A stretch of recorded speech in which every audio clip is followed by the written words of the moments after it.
Bon allez, je m'apprête à mettre la membrane, du coup je me suis dit que j'allais te faire un petit topo vite fait sur la fibre de bois, parce qu'il y en a un paquet de monde qui m'a laissé des questions.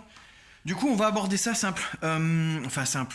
La vidéo risque d'être un petit peu longue, mais vous m'avez posé tellement de questions, je vais me concentrer uniquement sur la fibre de bois. C'est-à-dire en gros, pourquoi est-ce que je pose que ça maintenant en rampant et dans mes contre-cloisons, c'est-à-dire les extérieurs. L'isolation, c'est toujours un concept global. Ça, c'est les fiches types que je présente aux clients. En gros, c'est les arguments de vente. Tu vois, ça en fait, c'est un logiciel qui s'appelle Ubacus. D'accord? Tu pourras regarder en ligne, je t'expliquerai plus tard comment ça fonctionne. Qui me permet de sortir aux clients des éléments de comment fonctionne le complexe d'isolation. C'est un logiciel en fait qui simule les avantages, les désavantages, en fait le résultat de ta proposition en termes d'humidité, de déphasage, etc., etc., etc. Et il y a des jolis dessins, donc les dessins ils aiment bien. Non, mais il y a surtout des bonnes explications et du coup on voit une valeur technique importante. C'est une valeur ajoutée en moi en tant que professionnel de proposer ce genre de schéma à mes clients. Donc ça, c'est mes propositions toutes faites qui sont dans mon petit sac. Au moment où je viens pour mon devis, avec ça je peux te dire que c'est vendeur parce que c'est clair.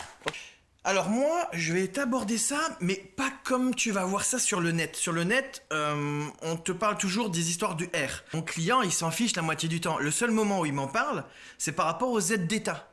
Le R, tu oublies, ça, c'est le passé, d'accord? Parce qu'il fallait une base après la Seconde Guerre mondiale, tu vois. Maintenant, on est 70 ans plus tard, donc il est temps de changer d'optique. Quand tu mets un complexe d'isolation, tu penses plutôt, est-ce qu'il va être efficace? Est-ce qu'il t'apporte ce que tu attends de cette isolation de ta maison? Par exemple, là, la charpente. Quelle est la première chose qui saute à tes yeux? Eh ben, c'est que tu la vois. Les premières questions que tu me poses en général, toi, en tant que client, bah, c'est que tu veux voir la charpente. Donc pour ça, ça veut dire que je dois gérer plutôt une question d'épaisseur. Moi, je laisse 10 cm. 10 cm, c'est esthétiquement équilibré, tu vois, parce que là, tu as une poutre que tu vois. Tu le vois, tu es dans le visuel, là. Regarde-moi ça. Là, tu es dans le visuel. Tu vois bien que 10 cm, c'est ce que j'ai, moi. C'est crédible, c'est esthétiquement valable. Le minimum, ça sera 8 cm. Donc sur certains isolants, quand on te dit qu'il faut mettre 350 mm ou 400 mm, c'est-à-dire entre 35 et 40 cm d'isolation, dans les nouvelles normes du neuf avec la RE 2020 qui arrive là, même en rampant, on va se retrouver avec 400 mm, ta poutre, oublie, tu la verras plus. Sauf si tu utilises un isolant qui peut se permettre de prendre moins de place. En France, entre 8 et 11 ans, on vend sa maison après l'avoir soit construite, soit rénovée. Ça veut dire que tu auras deux nouvelles réglementations dans la tête qui se seront passées entre le moment où toi tu as fini tes travaux et le moment où tu vends la maison où tu avais fait les travaux. Tu as des nouvelles réglementations tous les 5 ans à peu près. C'est-à-dire en gros, tu es obligé, quand tu fabriques, de penser à la vente. C'est dommage, mais il faut le faire. Pourquoi? Parce qu'en fait, selon ton choix maintenant de matériaux utilisés, eh ben en fait, tu vas valoriser ton bien à la revente ou pas. Donc en gros, on est arrivé aux valeurs maximum avec les nouvelles réglementations là, en termes d'épaisseur d'isolation et de capacité d'isolation, tout complexe confondu, plus ou moins. Mais c'est surtout que maintenant, les diagnostics pour les ventes des maisons, c'est basé sur le fait que ta maison elle soit bon pour la planète ou pas. C'est-à-dire qu'elle soit un maximum recyclable, avec un élément végétal, naturel, biosourcé, que tu mettes des matériaux qui absorbent les problèmes de CO2, qui évitent une émission de CO2. Bon, ben forcément, avec un élément chimique, c'est pas une bonne note pour toi. Sachant que ton complexe d'isolation te prend énormément de place dans n'importe quel type de structure, c'est-à-dire en gros que ce soit en neuf ou en rénovation, bon forcément, t'imagines l'impact sur la note globale de ta maison à la revente. La qualité de la maison à la revente, en fait, quand tu passes par ce genre de bilan qui va être obligatoire, c'est-à-dire maintenant le bilan carbone de la maison, que ce soit en neuf ou en rénovation, le bilan carbone, tu sais comme les diagnostics énergétiques, le DPE, etc., compte à la revente. Donc toi tu dis, allez, j'ai peut-être mis 500 balles ou 1000 balles de plus au moment où je l'ai fait, mais ça m'a permis de gagner combien de milliers d'euros à la revente? N'oublie pas, hein, ton futur client, en fait, c'est le fils de ton voisin, là, qui dans 10 ans, il n'aura pas 15 ans, mais il en aura 25, ou il n'en aura pas 20, il en aura 30, ça serait en gros les primo-excédents, comme on dit. Et lui, ce qu'il a, c'est qu'il a grandi avec l'histoire de la planète, le biosourcé, l'écosystème, etc. Et du coup, quand il va acheter un bien, il va penser à ça, parce que ça fait partie de son naturel. Donc du coup, si tu dis ta maison est basée sur des matériaux qui vont avec sa philosophie, quelque part, en y pensant en amont, c'est déjà bien pour toi, parce que ce matériau est super qualitatif pour toi. Mais en plus, tu es sûr qu'à terme, pour le futur acheteur, le futur acquéreur, qui sera quelqu'un qui aura une pensée différente de la tienne, bah, tu es déjà positionné sur un marché porteur. Voilà, ça c'est un argument que tu n'y penses pas quand tu fais tes rénovations. Mais moi je suis obligé de te dire d'y penser. Parce que ben, c'est des travaux que tu fais pour durer, mais tu sais pas si ça va durer. Donc du coup, ben, autant que tu y penses avant, ça te fera gagner de l'argent après. Ok? Je te laisse là-dessus. Ils me reparlent encore d'un autre truc, c'est ils veulent savoir si quel type de chauffage ils vont mettre. En fait, j'ai besoin d'un chauffage, pourquoi? Parce que ben, si je trouve qu'il fait 15 degrés chez moi et puis il fait pas assez chaud, j'allume le chauffage pour qu'il complète cette différence de température jusqu'aux 19 degrés où je suis bien. Bah oui, mais ça, si ton matériau s'en est occupé, bah plus besoin de chauffage. Moi ici, le client n'a pas installé de chauffage. Pourquoi? Parce que comme ça, tu n'as pas de consommation à l'année, tu n'as pas d'entretien à l'année, ça te coûte rien. Et ton budget chauffage, si tu le prends, mets ce prix-là dans ton isolation. Et du coup, tu as une meilleure isolation et tu as évité d'avoir un élément qui peut éventuellement tomber en panne ou finalement fait le même job. Mais parce que ce matériau-là peut le faire. Comment ça se passe? C'est le fameux déphasage. Bon, le principe du déphasage, en gros, schématiquement, je te simplifie les choses juste à l'évidence qu'il faut que tu retiennes. C'est la capacité du matériau que tu as placé dans ta toiture à accumuler l'énergie, à accumuler la chaleur pendant un temps donné, puis à la restituer. En gros, cycle parfait d'une journée. 0, 12 heures, 12 heures, 24 heures. D'accord? On divise la journée en deux. Pendant 12 heures, l'énergie qui vient de dehors, ok, la chaleur, le soleil, voilà, rentre à l'intérieur du matériau et il s'accumule. Toi, tu veux maintenir une température stable toute l'année de 20 degrés. C'est l'intérêt pour pas avoir de chauffage, ok? Bah, du coup, il faut que ça s'arrête au bout d'un moment et que ça ressorte pour pas que ça vienne rajouter des degrés supplémentaires. Passer ces 12 heures-là, toi, dans l'idéal, ça passe dans l'autre sens pour s'évacuer. En gros, la nuit. C'est-à-dire que à partir de 10 heures du matin, ça commence à se stocker, plus 12 heures, ça a fini de s'accumuler à 22 heures du soir. Ok? Sous toute logique, 22 heures du soir, il n'y a plus de soleil. Du coup, il commence à faire froid. Et comme le chaud va toujours faire le froid, c'est là qu'il commence à faire son cycle inverse. Donc 22 heures, plus 12 heures, et ben ça nous fait retomber à 10 heures du matin. Ok? Cycle parfait. Donc ce matériau, ensuite, on doit le faire varier en termes d'épaisseur ou de type de matériau pour qu'il puisse être capable d'accumuler ça. Donc nous, on part sur une simulation que c'est bien de la fibre de bois. En moyenne, pour que tu n'aies pas à me dire oui, c'est l'hiver, c'est l'été, peu importe, les conditions qui sont prises dans le logiciel Ubacus, c'est des conditions extrêmes pour le corps humain. En moyenne, c'est moins 5 degrés toute l'année et 80% d'humidité. Ça, c'est les stats qu'on rentre dans le logiciel qui vont nous permettre de choisir le type d'isolant pour atteindre ces 12 heures de déphasage. Ok? Donc, quand c'est en fibre de bois, moi, je place 100 mm. Ok? 100 mm. Et 145 mm. Donc, c'est 2 couches.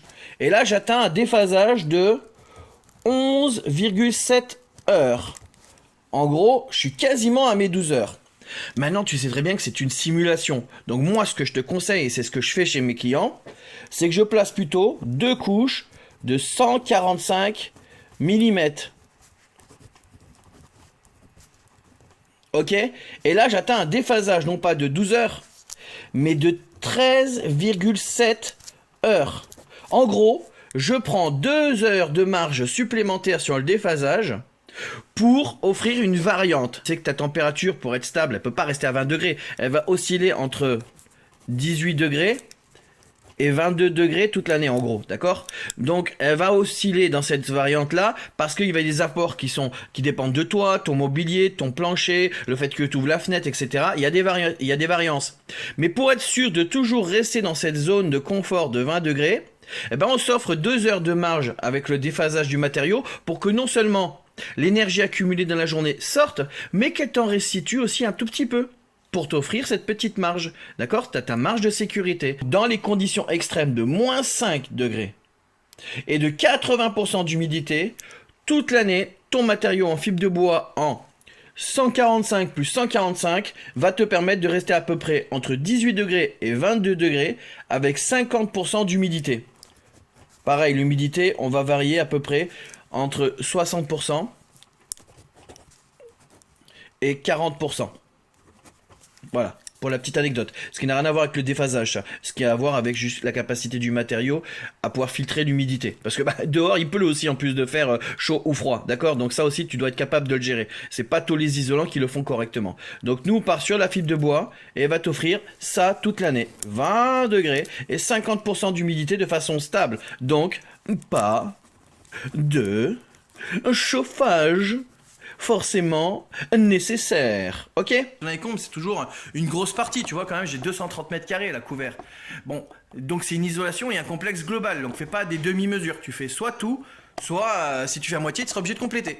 Mais réfléchis, le matériau, il est quasiment juste derrière la fourrure, tu vois. Ma fibre de bois étant un matériau qui accumule la chaleur, et ben en fait la plaque de plâtre qui est située devant a tendance à avoir une température stable et qui est proche de la température globale de ta pièce. Ce qui fait que la température de surface ici de la plaque de plâtre, qui est un produit chaud, dépend aussi du type d'isolant qui est derrière. C'est pas genre en fait le mouvement d'air est à 22 degrés ici, il passe dessus, c'est absorbé dans la plaque de plâtre, ça passe à 15 degrés et donc du coup quand l'air est renvoyé dans la pièce par circulation, à ce coup, t'as un courant d'air froid. Non, parce que grâce à ce matériau, la température de surface du matériau à son contact, qui est la plaque de plâtre, a une température qui est faiblement différent seulement de la température de la pièce. Tu as aussi des sensations dans la pièce qui sont comme l'hygrométrie. Tu sais, quand il fait chaud, tu trouves qu'il fait lourd, que tu es comme ça, là, que c'est pesant. Pourquoi? Parce qu'il y a trop d'humidité dans la pièce.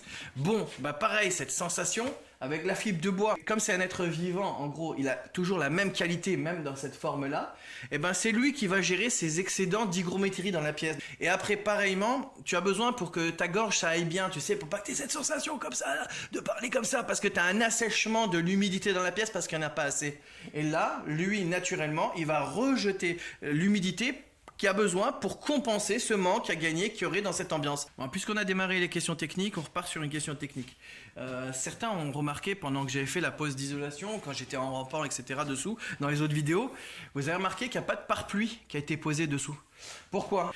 Cas typique, pour moi classique. Souvent, c'est des vieilles toitures, puisque 98% du marché, c'est de la rénovation. Et donc c'est 98% de mes clients. Quand je dois refaire une toiture, bah, c'est souvent parce que c'est une maison qui a plus de 2 ans. Généralement, si elle est en neuf, elle a déjà été faite. Hein. Les gens ne la changent pas 2 ans après. On est logique jusque-là, ok? Donc, la problématique, c'est souvent que le pare-pluie, il n'existe pas. Il n'a pas été fait en amont. Et la toiture, elle n'a pas été refaite. Donc du coup, j'ai pas de pare-pluie. Donc qu'est-ce que je fais? Si avec des complexes d'isolation classiques, je mets pas de pare-pluie, eh ben, j'aurais tendance, si jamais il y a une fuite, à ce que ça passe tout de suite à travers le matériau, que ça le déforme et ensuite que ça passe devant et puis que du coup tu as une grosse fuite là et puis que tu as tout un gros bout à changer. Il y a un côté négatif et positif à ça. C'est-à-dire qu'en gros, si ça fuit, que ça bousille ta plaque de plâtre, bah tu vois qu'il y a une fuite. Du coup, tu peux réparer, faire intervenir quelqu'un par dehors et faire en sorte qu'il répare la toiture. D'accord? Maintenant, tu veux aussi peut-être éviter au moment où tu changes ton isolation parce que tu as vu cette fuite, d'avoir à rechanger ton isolation. Ça serait l'idéal. Que ça fonctionne comme une éponge. Tu sais, une éponge, tu mets de l'eau dedans, elle change pas de forme, elle se gorge d'eau. Une fois que tu la presses et puis que tu vides l'eau, tu regardes, c'est toujours une éponge. Elle a gardé ses facultés d'éponge. Bon, bah c'est le même principe avec la fibre de bois. En gros, si jamais il y a une fuite, là, comme pour l'autre complexe d'isolation que j'utilisais avant, bon, bah, ça fuite, et je vais voir l'erreur. Et donc, je vais pouvoir réparer en toiture si besoin. Mais c'est surtout que lui, il a une possibilité, bah, après fuite, de ne pas être changé. Parce qu'en fait, il va sécher, et puis c'est tout. Donc toi, ce que tu as à changer en cas d'intervention là-dessus, c'est un carré de placo et rechanger cette zone. Tu n'as pas besoin de changer forcément l'isolation. Parce que bah, lui a une capacité à extraire. Et en plus, comme il a de la fibre de bois sans contact partout, cette fuite a tendance à vachement se disperser à droite à gauche. Donc en fait, c'est comme si tu mettais une éponge au contact d'une éponge, en fait, ils se partagent le problème.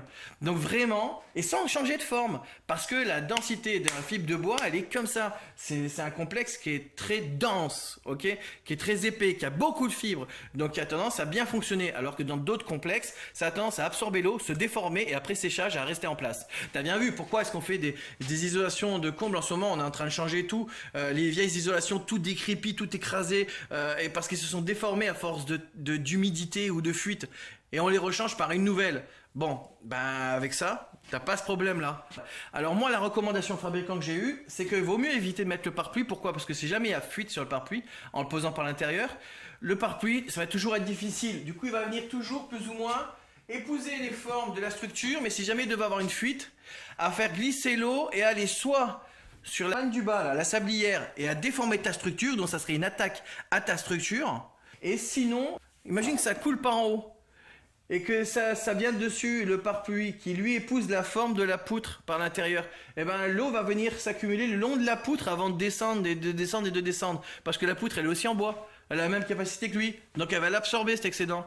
Et du coup, avant d'arriver en bas, ça sera passé par d'abord toutes les poutres, tous les contre-chevronnages au contact de ton pare-pluie. Donc en gros, c'est ta structure qui va absorber cet excès d'eau et qui va se déformer et qui va moisir.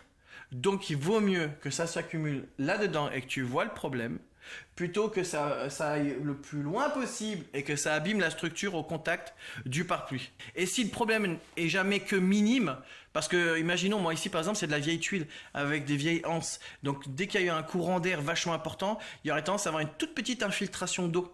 Parce que le vent refoule l'eau de pluie par dessous, ça peut arriver. Bon, ben là comme je sais que c'est ponctuel, le fait que ça soit passé dessous et dans cette isolation-là, ça ne va pas y nuire. Il va absorber le problème et puis s'en débarrasser. Il peut absorber jusqu'à 15% son propre poids. Bon allez, sur ce, je pense qu'on a fait un petit bilan. Ça t'a des questions supplémentaires concernant les capacités de la fibre de bois. N'hésite pas à laisser ça en commentaire. Je prendrai le temps soit d'y répondre, soit il y aura un tas de personnes qui s'intéressent au domaine, qui sont très bien renseignées, qui pourront te donner des informations ou des liens. Voilà, moi je te donnais mon retour professionnel, mon argumentation professionnelle, comment je me positionne pour vendre le produit, le complexe, ou plutôt la solution à mon client en général, parce que moi je tiens à ce que mon client, après dans le temps, tu sais, le but d'un professionnel normalement c'est de faire en sorte que le travail tu le fasses maintenant et que ton client te permette d'avoir d'autres clients ou te rappelle sur sa future maison, son cousin, sa sœur, sa tante, etc., etc. Donc le but est qu'il soit satisfait tout de suite. Donc moi je te dis que le retour sur investissement de la pose de fibre de bois, c'est dès la première année. J'espère avoir répondu à tes questions surtout. Dans ce mode de communication, tu vois, genre on est dans la vraie vie et dans les vraies bonnes questions, d'accord? Ok, poids, taille, fonctionnement, économie d'énergie, valeur ajoutée, etc., etc. Ciao!